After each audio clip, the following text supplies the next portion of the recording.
The Renaissance Capital today released a report on the performance of the Kenyan economy and sub-Saharan Africa.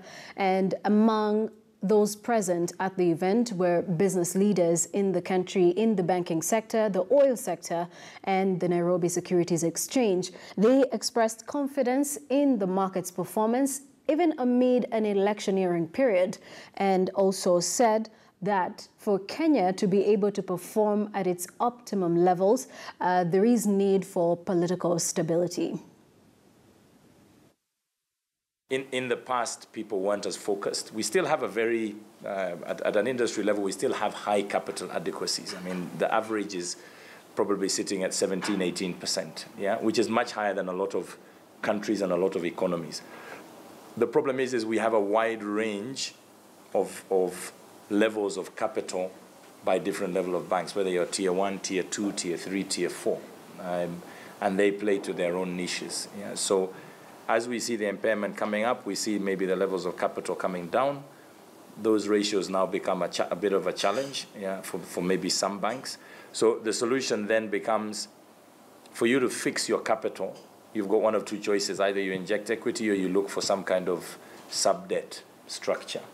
Now, if you think about it right now, you've got a scenario, if you compare against companies that have gone to market to raise debt, the prices have been over 14%. Blue chip, yeah? So if you end up with a top-class blue chip company issuing debt at over 14%, you will not lend it at less than 14%. We have a managed process, but there is no way in 24 or 36 months' time we're going to have the same number of banks. It's not physically possible.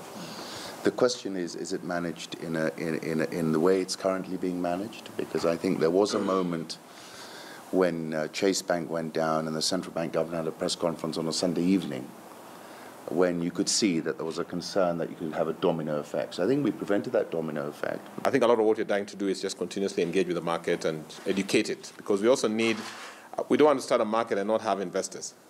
And then, of course, we'll get we'll have the wrong takeoff. So we're also seeing or encouraging the demand side to come in, and that's the direction we're taking. So I can only say that we are close to conclusion. Government need to make an effort with some of the giants which has the expertise and give them the way that they will make sure that they will have return for their investment, and then you can do it together.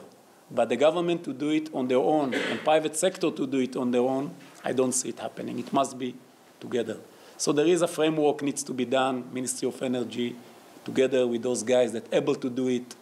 And it's something that the government need to take it as an agenda into the next 30 years. And inshallah, in 15 years or so, we'll be ready. But it's not a quick fix. Huh? It's not just to discover the oil. It's a long way to go until you get it produced. Time is money, they say, but there indeed can be no value placed on saving a human life. For a group of volunteers in Nakuru County who abandoned their personal responsibilities just to save lives along